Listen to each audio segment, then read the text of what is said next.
Morning koutou, welcome to this hui on mapping sites of significance in Aotearoa. So we're going to be looking at this morning at the tools, techniques and ideas for iwi Māori GIS projects. And this is one of the Ngā Poutama o te Whenua practical GIS mapping wānanga, which we do every fortnight. So I'm Dwayne Wilkins and I'll be taking us through the first part of this morning's hui. So you can access this page, this one page of links through this website here, haere/sites1. And the first thing I have this morning for you is a quiz. So this is just an informal quiz, and I thought this might be a nice fun way to get into that. So I did a bit of research looking at different ways of categorizing different sites that you might be interested in capturing. And I thought this might be a fun way just to start everyone thinking about those different sorts, and then also what might be of interest or what is missing from that list as well. And I'll show you that this is a shortened list of a much more comprehensive list as well, so you'll be able to see that as well. But have a go at that while we're just getting started, and once you press view results, you'll be able to see what everyone else has done there too. Now there's two parts for this. One, I just wanted to try out this quiz idea, and the second one, I realized after I'd implemented it that it provides a useful lesson in terms of data management and structure. So we'll come back to that one. Okay. And as always, our resources folder, haere/Poutama, you can access all of these recordings, our tikanga, our resource kit of links, our schedule for the future wānanga. If this is your first one or you're interested in getting more out of the Ngā Poutama o te Whenua series, have a look at the Getting Started document, and of course here's our recordings. And I've updated our free books section with a few additional PDFs that I collected over the last week. Okay, so sites of significance. Now this is the part where my expertise is in GIS, and while I've assisted some hapu groups to capture their sites of significance in a mapping sense, I'm not an expert in terms of what you should capture, what you shouldn't capture, but particularly how it's done. So I can show you the technical side anyway. I just want to put that out there. So some resources here to think about. So over the past few months, we have looked at a number of resources that might be of interest when you're starting out on this project. And of course, sites of significance, they are private generally. So I don't have any particular area that we're going to focus on today because it's more around the process and the tools and technology rather than one hapu's individual sites. So places that you can find resources on this journey, and this is not a simple journey either, it's a long-term process. First one I've got here is Retrolens. So for those of you who are not familiar with Retrolens, Retrolens is a site. It's a collaborative site between LINZ and most of it, or pretty much all of the regional councils now. And you can find historical aerial photographs going back to the late 1930s. So here, for example, of course, the center of the known universe, which is Whenua. Let's have a look here, and we'll just find a quick example. Here's a photo from the 22nd of October, 1940. And if we look at this photo, we can see this is what the Whenua looked like on that date in 1940. And in this particular photo, there is a steam train, and the whare where I grew up was just here. So that's Retrolens. You can filter also by date. So you can see there are 7 images in that area of interest between 1926 and 1952. And you can change it like this, moving the time slider, and you can see those images changing as well. So you can download them, and you can also download and overlay them in Google Earth in 3D by laying them over the Whenua. Okay, so Retrolens something else that you might be interested in is OpenTopo.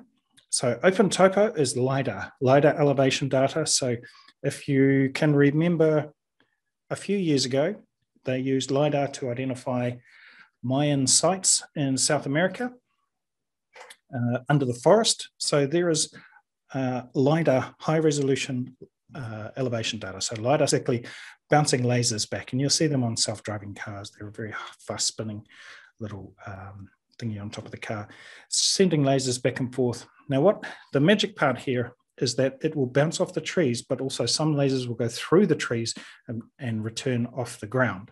So you can identify features beneath the tree cover.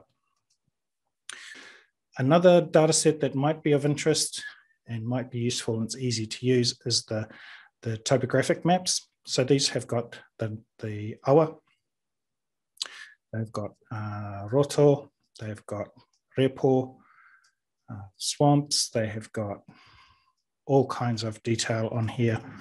That is all hand-drawn, pretty much hand-drawn off aerial photos. So those photos you saw from Retrolens, photos that were taken in the 60s, 70s and 80s, and even through to today, these are maintained and updated. There are a number of historic pā, as well as current marae and other features that can be seen. So these are the 1 to 50 topo maps, the same ones that you might see hunters using or foreign emergency. New Zealand Geographic Board place names, maybe we'll come back to that one because that one might be worth having a look at in a bit more detail. Something I want to mention here as well is Māori land survey plans. So if you have got access to historical survey plans, here's an example of a very beautiful one on the East Coast, Ruatoria, my favourite, Ngā Moe block. Through the Native Land Court, Māori land blocks were surveyed. They had sketch plans, survey plans, and other drawings as well. But in some of these survey plans, in this one particularly, for example, you can identify historical sites that may have been lost from living memory. So this distance here is about 500 meters, and you can see these individual rocks in the moana, as well as perhaps some pā, also whare mentioned on here, and of course roto, awa, and other features in here. So this is as of 1887. And so you can see on this block, we had the claimants for this block, the guide, May 1885. Okay, so that's Māori land survey plans. So there's a couple of different ways to get access to these. The first is to check in with, if your hapu or iwi has been through the Waitangi Tribunal process, it's very likely that someone already has a complete set. There is Crown Forestry Rental Trust maintains copies of all the land block historical survey plans. If you've been through that tribunal process with CFRT, they'll have access to those survey plans. Tribunal itself may have a copy of them. Sometimes they'll be referenced in research reports. You can get them from archives as well. There's a program at LINS to rescan in very high resolution a number of these survey plans, as well as the surveyor notebooks that go with them. So there is a link here that a colleague shared with me, where you can go in here, and if we look for, say, Ngā Moe, you can access the historical scanned survey. And you can see there 1887, so it may be not quite the right surveyor book, but I'm not an expert in how to connect these two, but I do have a colleague who's offered to join us, and we will have a future session about how to access the Māori land plans, match them up with the surveyor notebooks. There's another data set that ties this together, which is the survey plan points, which is available in the LINS data service. So that's each survey plan has got a point So if you're looking at your block, you can identify which are all the survey plans that have been drawn in your rohi, for example. And there's also the Arcsites website. So the Arcsites, because it's a private society, they do charge a fee to join and to access the full details because they've got a cost recovery model. But I put the link here. But you can access this map, interactive map here for free. So if we come down here, you can access, I think you can click on, maybe not click on them. Maybe it's still loading. I think you can get a reference on each one in any case. So those are some sources. In terms of a methodology, just a shout out to Dr. Des Kahoot here. Des is on the Kahurumanu Māori GIS committee, I believe. Let's have a look at this one. So there's very little information out there written about how to map sites of significance. And so this one, let me just see, can I get rid of this part? This one is worth having a look at in terms of how to identify sites of significance and some of the resources that they've used as well. Okay, different references they've used for a selection of sites, public sites. Okay, and of course the gold star, the gold level, cultural mapping sites of significance is Kahurumanu from Toitū. So if you've not already seen the cultural mapping website from Toitū, it's definitely worth spending a night having a look through that. There are some fantastic videos. The Mahinga Kai web series, there are some neat videos in there to have a look at. And of course, this project took a long time. It's been decades in the making. It doesn't happen overnight. They had a series of hui all over the motu, and part of it was collating all of those stories as well as creating videos and things as well. So this is a really neat site to have a look at, and there are more than 1,000 sites you can see on here. So let's have a quick look at the atlas, over 1,000 traditional place names.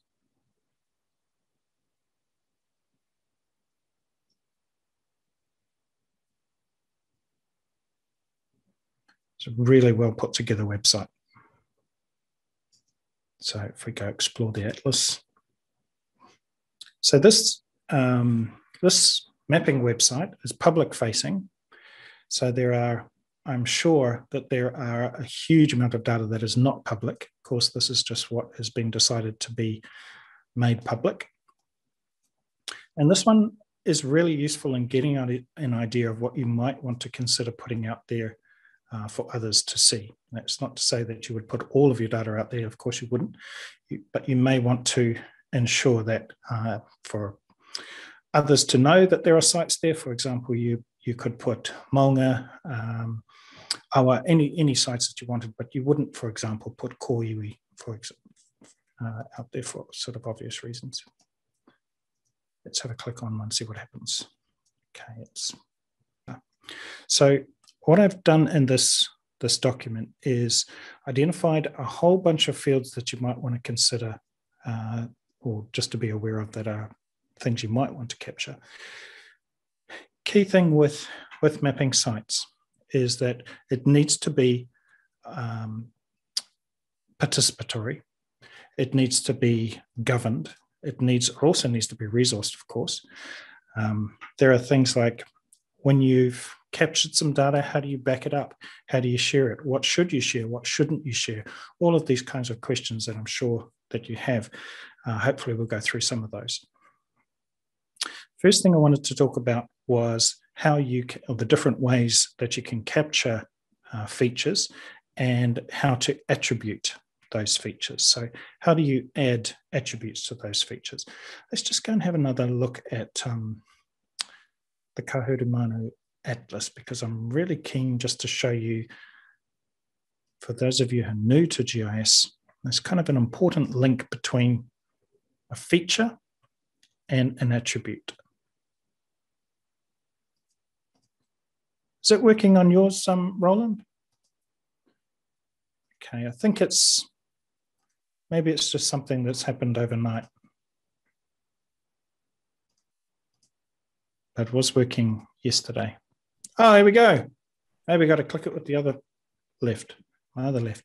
Okay, finally, phew. So this is, you can see for each of these sites, let's click another one. Right, I'm going to take the one that I've got and stick with it. You can see here, we have a name of the site. We have maybe an alternative name or a common name. Also known as Rabbit Island, we have here a summary or discussion. So this might be a short summary, and you might also have a much larger detailed summary. Now in Kahurumanu, they've also got references. So locations or references to other documents, maps, historical artifacts that back up that this place, it's not necessary that you have to back up that this place exists, but if you're wanting to then demonstrate to, say, New Zealand Geographic Board to make this name an official name that government departments must use, then having those kind of references is worth the effort. And you're already probably collating these kinds of documents as well. So you can see here with this public viewer, there is 1, 2, 3, 4 different types of information associated with that point. Now that point is symbolized as a green diamond, but that's just to make it easier to see. The same with an awa or a trail. So where there's I think the green lines are a trail, they will have names, description, references as well. And references could be to documents, but it also could be to a wānanga, could be to a video with a kuia kaumātua who's describing it, things like this. Okay. Let's come back to this one. So what I've done is I've put into a table just some ideas.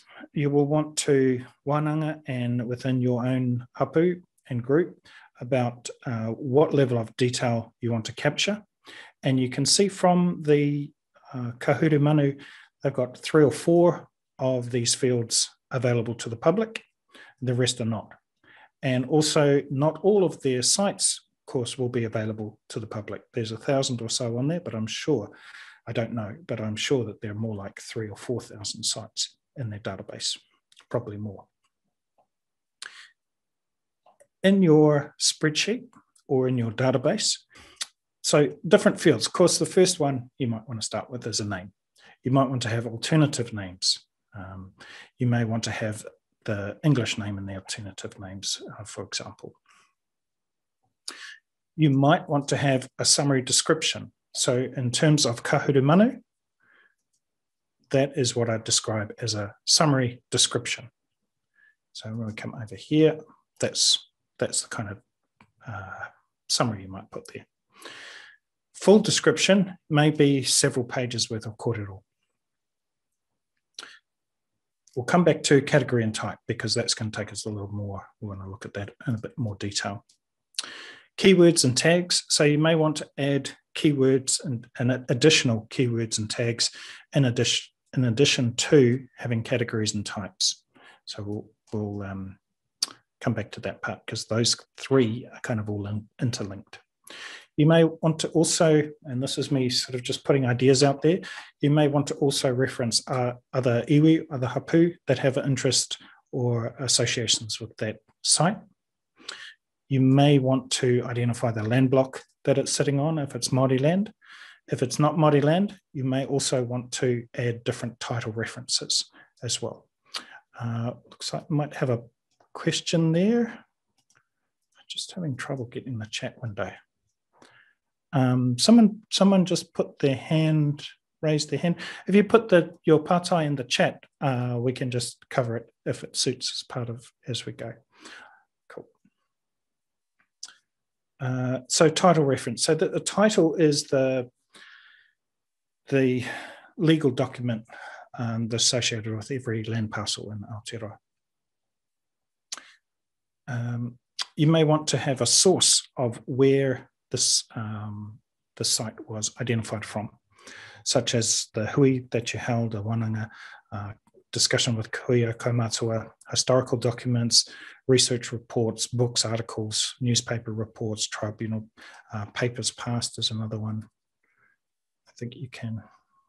So there's a whole wealth of information out there that you can research whakapapa and genealogy with as well, of course. There's tribunal reports, other reports, Archives New Zealand, National Library, they will have all kinds of historical documents that you can search. Generally with archives, I think most of that is free to access, but sometimes you've got to be there to see certain things or put a request in to access it. It's not necessarily all available online. You may want to also have references. So in addition to the source, how was this identified? You may want to have references to other articles, artifacts, and documents. If you are capturing your sites based on single points, then you may want to capture latitude and longitude. And latitude looks like this. So latitude would be minus 45 degrees, the point, and you want to have at most 7 decimal places. If you have more than 7 decimal places, you're capturing a level of detail to the millimeter with that 8. So from 8 to 9 becomes 1 millimeter difference, or 10 centimeters or something like that. So you don't need to have more than 7 digits. Of course, longitude looks like this. So again, you don't need more than 7 places. In fact, 6 is probably enough. Now, the reason I say to limit it is it reduces the potential error in data translation and also the time that it takes to capture those numbers. Assuming that you may not necessarily do this process in digital first. If you're doing a wānanga, it's very likely that the GIS is kind of a secondary part to it. So that's why don't necessarily assume that you would do this digital first. You can, and you can use tools like Google Earth, and we'll have a quick look at Google Earth as well. You may want to also consider different types of locations. So a pa, for example, you may put it initially as a point, but we all know that a pa is not small. A pa has an area. They can be round, they can be rectangular, they have a shape, they have an area.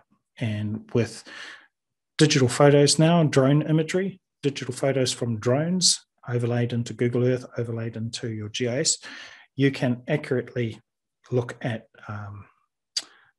different parts of the pa as well. So whether or not you start, my suggestion is to start simple. Start with points, capture as many places as you can, and then iteratively increase the level of detail.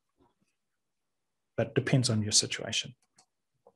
Some places you may capture and kaumātua or kuia may not be necessarily 100% certain of its location.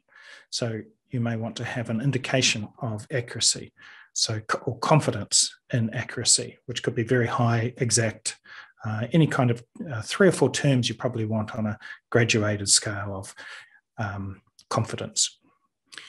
You may want to have links, links to other documents, links to other websites, remembering that if we're talking about sites, sites data is going to last, once you've collated it, a very long time, but web links will not. Web links, if they're still live in more than 5 years, 10 years, it's very unlikely a web link will remain the same in 10 years' time. So just to keep that in mind. Documents, so we store documents, how they're stored, and also to think about in terms of long-term storage, if they are stored locally or if they're stored online, make sure that there are plans in place to migrate or to maintain those storage things. The dates, you may want to have dates associated with the site itself. So when was this pa last occupied, or when was it vacated, or when was this battle, or other date-related information. And there's a couple of things with dates as well. Date fields are a particular data type in digital mapping, and so you may want to have a tutu with how you store your dates.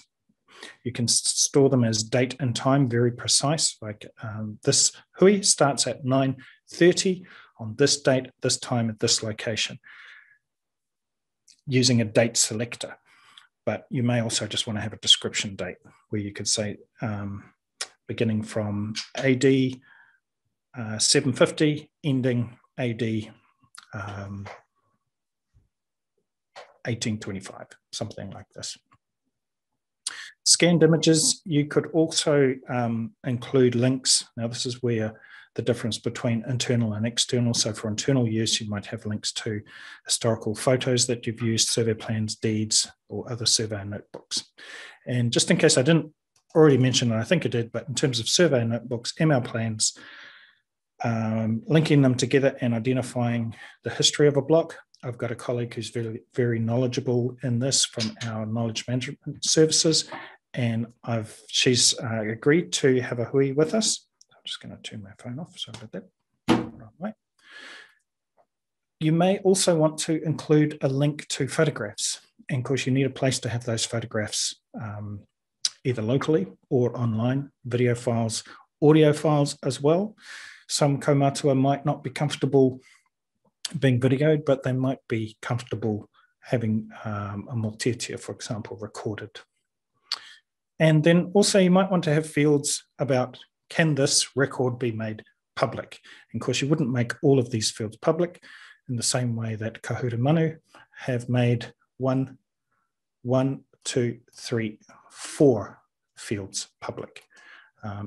So you will need to come up with some kind of governance and policy as well of what might be made public in terms of councils or for general interest to assert your mana whenua in the digital space, and what might be shared with council in terms of RMA or other interests that you might have. And there's also different ways that you can share this with a council. You don't have to share them, the full details, in point format.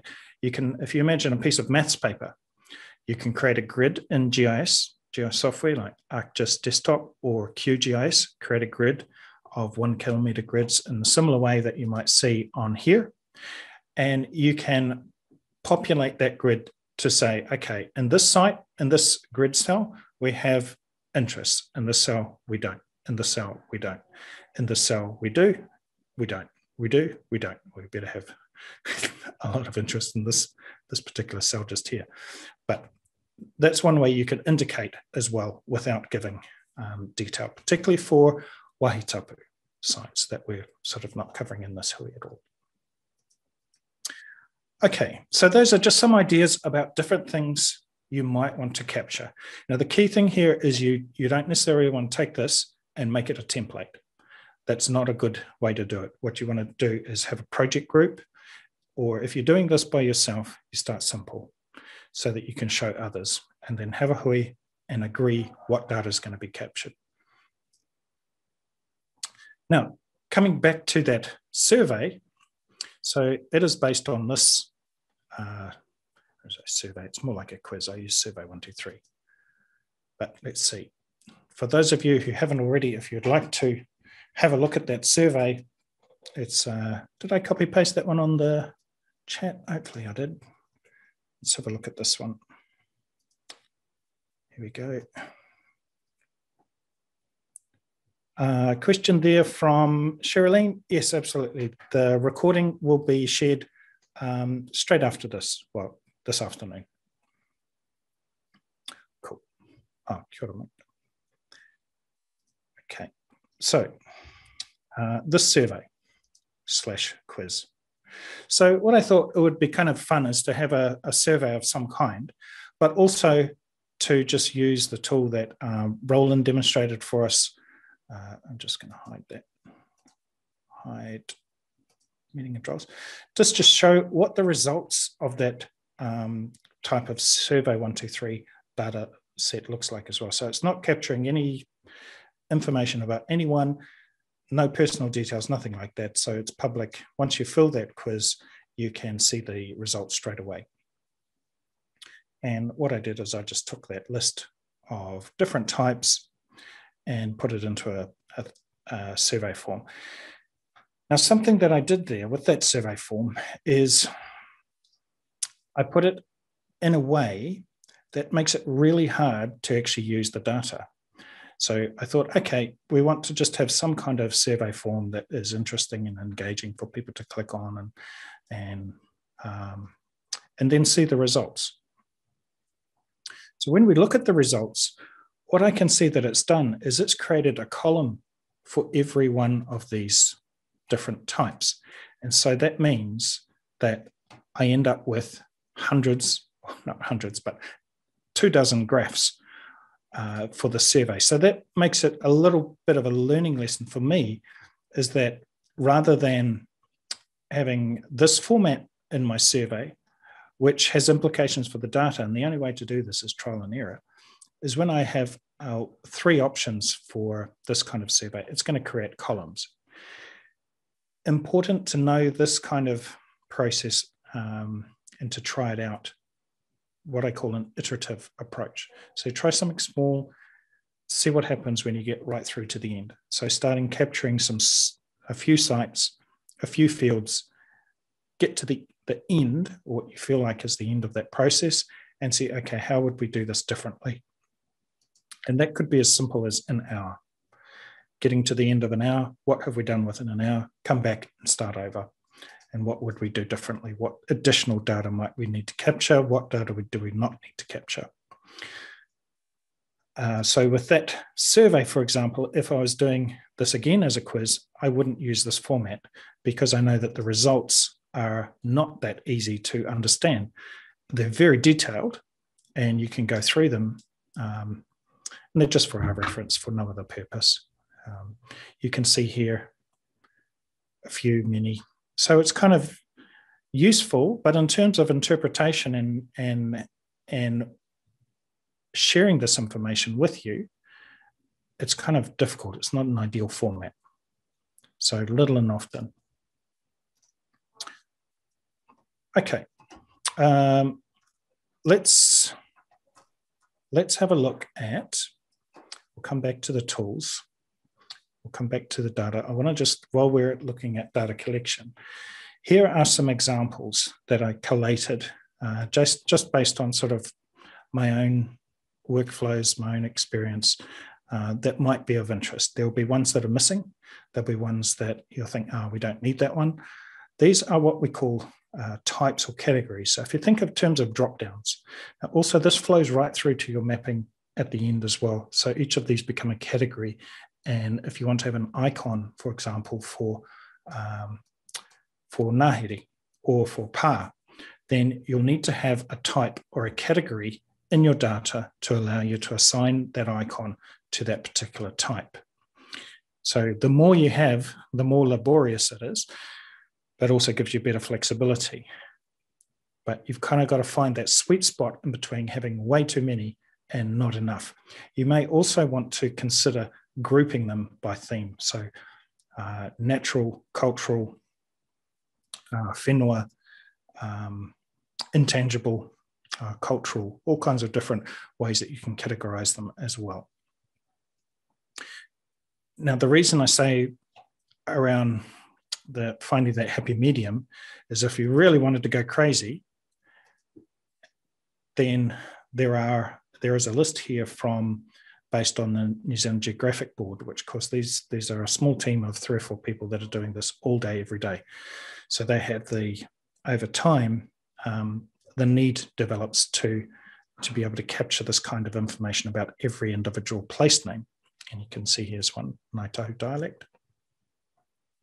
So this is based on a PDF that I downloaded from the New Zealand Geographic board, and I'll show you their website in a moment too. And so you can see this is quite a comprehensive list. I wouldn't recommend using this as categories, but it's just nice to know that it's there and you can access it.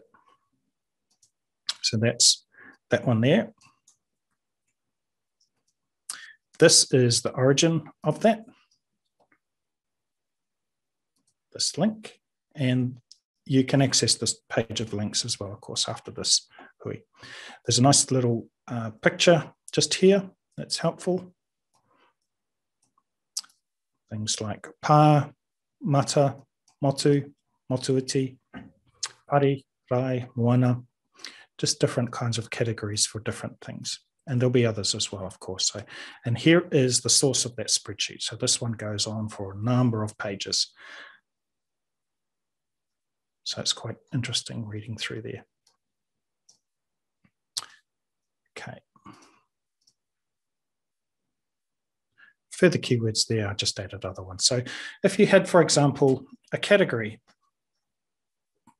up here, it could be marakai. And a subtype or subcategory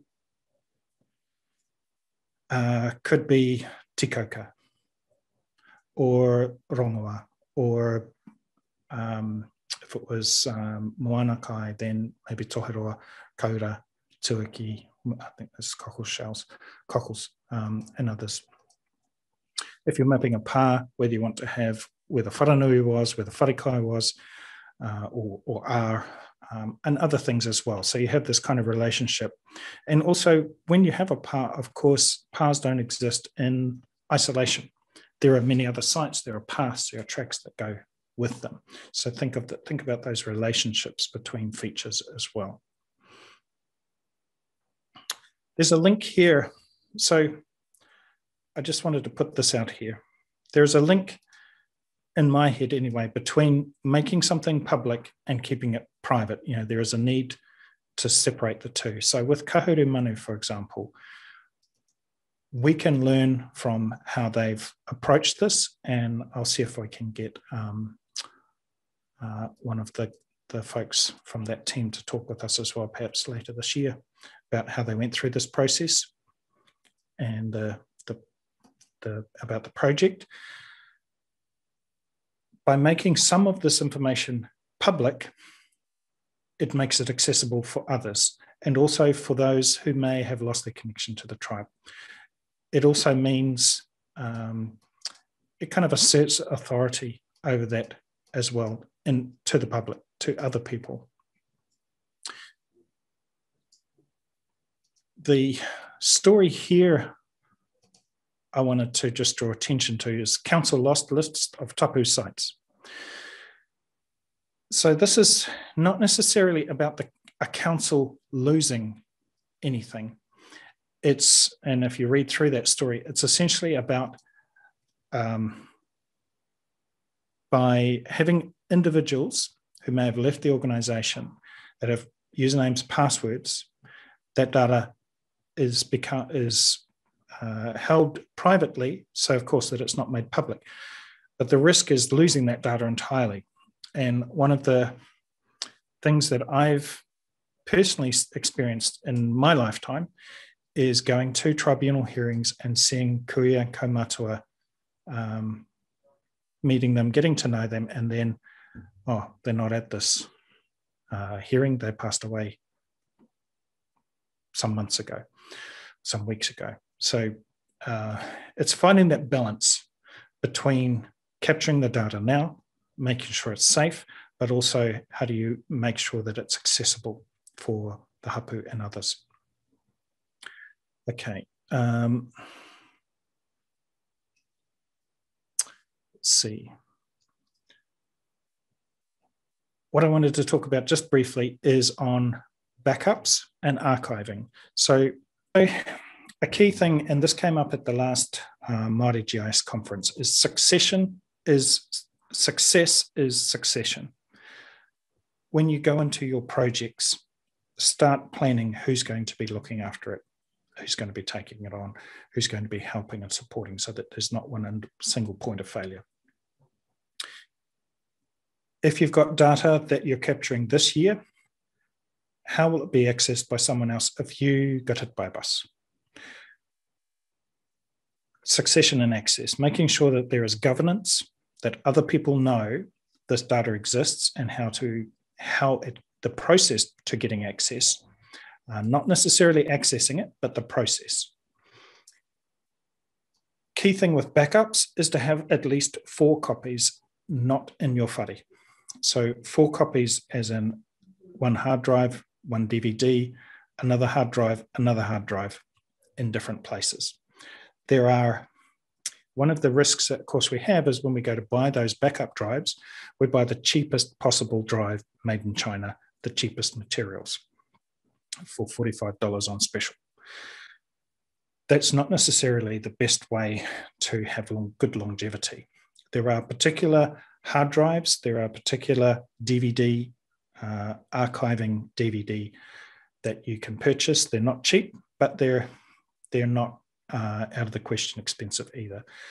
You're talking in terms of a DVD for archiving, probably in a range of about $50 per one. So the other thing is you will need to think about resourcing before you start capturing a huge amount of data as well. In terms of, so digital media, you have different storage types, different storage areas, and also whether you store it locally, whether you have a trusted provider to store it and you can encrypt it, you can zip it up with a password, protect it, making sure that you have a process for retaining that password across multiple individuals so that it's not lost, and so you end up with this archive that nobody knows the password for. You can, now depending on the type of data, I think of sites as significance data. You've got wahi tapu and tapu data at one end, you've got place names and public information at the other, and there's a continuum. And it's where on that continuum you decide that, okay, this data is wahi tapu, this doesn't go online. From a certain point above that, you may want to, for convenience and for cost purposes, the bulk of your data, you may want to store it online. And these are just using common business practices. So there are any number of cloud providers, Google, Apple, whoever you want to use. But there are also local New Zealand-based data providers as well that have data storage warehouses. The flip side is, of course, they're user pays, they're a business. Something else you might want to consider is printing your entire database. So there's nothing to stop you from printing a sites of significance database. And if you think of all of these fields, we can create a Word document type template where you just print the whole thing out with a sample map, all of the data that you might collect. So for example, with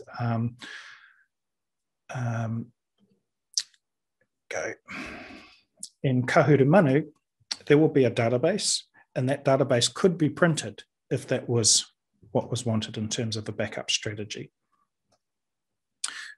In terms of data backup, what I'm talking about is very long term. I'm not talking about taking a copy today and putting it over on that hard drive, and then so that if my laptop gets stolen, then I can go get a copy of that. That's just simple backups. What we're talking about here is very long-term archiving. That means either a one-way trip or into an archive and it stays there, but also things like magnetic storage decays. There are errors random errors. There is no current technology that will store magnetic or digital data forever. It needs maintenance. So every year you'll need to check that data is okay, check that hard drive that it's stored on in a local archives or in different offices, that it's not damp, You have to do risk assessment in terms of floods, fires, earthquakes, storms, lightning, rising damp, the type of buildings that this data is stored in. And anytime you do that, of course, you will need to talk about process for access, governance, resourcing, who's going to pay for the enhanced level of storage that you need, the security, and also if anyone talks about, oh, we'll just use blockchain. No.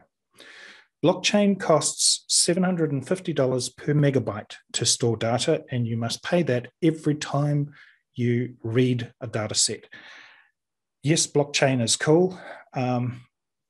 Virtually no one would use it for data storage in this sense.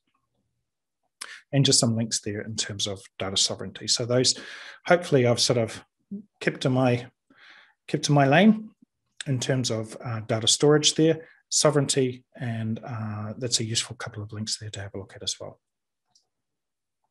Okay, let's how are we going for time? Oh man, we're going fast.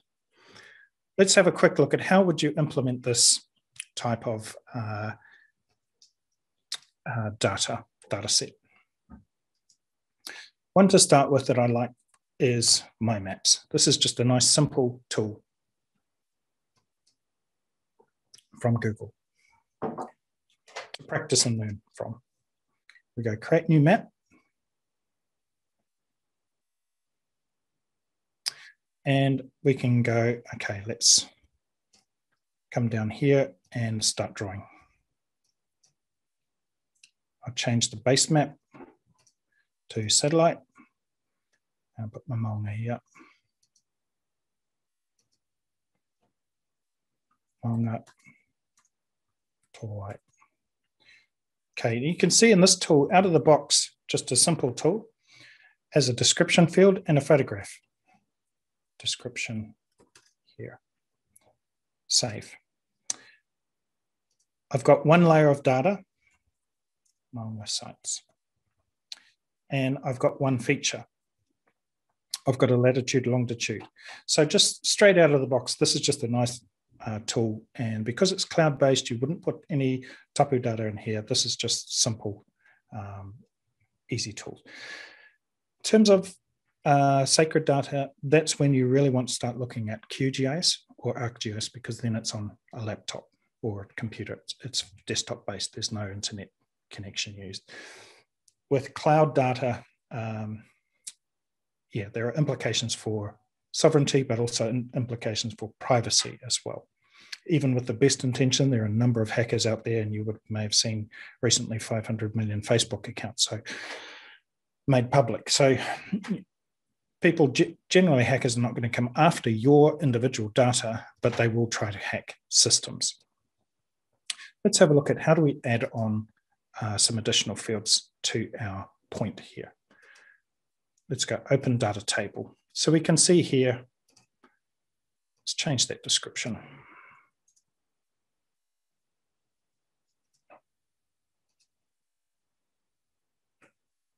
Right, well, so now you can see there. Let's say I wanted to add one of our fields. So let's come in here and have a look. Okay, maybe I wanted to know a type.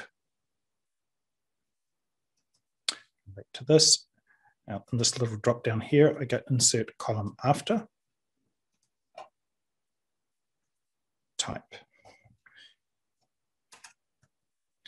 And if you remember, I said something about date and time.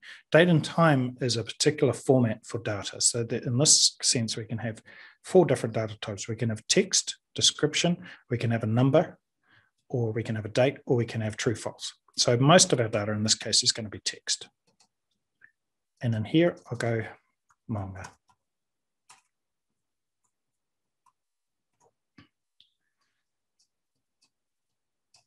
Now, I've called it maunga sites, but let's just rename that. Just call it sites. And on this toolbox here, let's go and draw a line. So we'll say, this is just very quickly. So there is no one tool that you're going to use that's going to meet all your requirements. This is a very simple tool, but of course it's online. So there are issues with what you might want to use that for.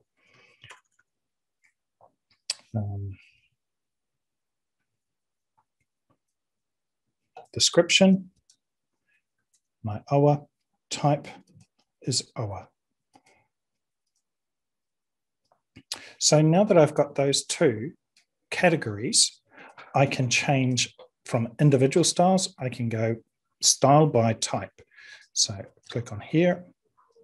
Type is a very just simple example. Go away here and change my base map to very, very plain. So I can have all of my awa,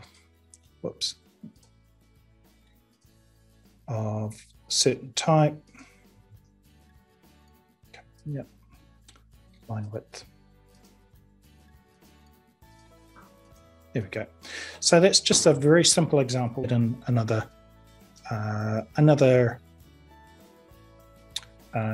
field source. So we come over here, we go open the data table, the attribute table, insert column after, and we go source. And the type is not number, it's text. The source, recollection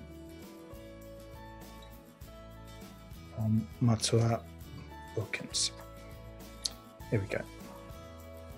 And so now when we click on each of these, we can see we've got the attributes, and we can keep building and building and building on that.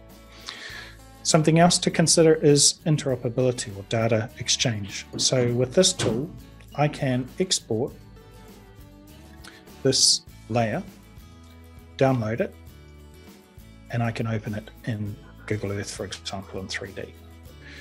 This means that I've always got a source of the truth just here. The things to be aware of is that you can do this in QGIS, you can do this in ArcGIS desktop, you can do this in ArcGIS Online, you can do it in other online tools. It depends on how and what data you're collecting in here. So now I can zoom down in here in 3D. Something to be aware of with Google Earth, Google Earth captures data in a format called KML. KML is not easy to use in other data sources, for example, translating between different software.